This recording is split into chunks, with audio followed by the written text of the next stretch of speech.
Hey there, Rodrigo here for Textualize, and in this short video I want to show you how you can tweak autofocus on your applications. So if I run the application I have at hand right now, if I run my app, notice that I have my hands up and automatically the application starts with the second input focused.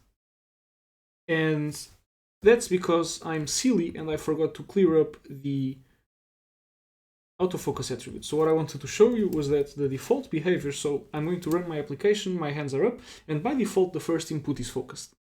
And that's because by default applications have autofocus set to the first widget that's focusable.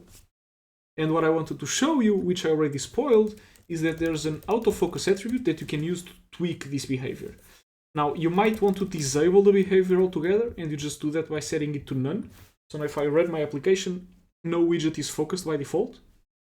But you can also change this to any CSS selector really. So you can change it for example, to target buttons. And so the first button will be focused. And there you have it. The button is there. If I press enter, I'm pressing the button. But any other CSS selector works really. So for example, there's an input here with the ID second. So I can target the second there. And this is the behavior we had in the beginning. So I'm auto-focusing the second input.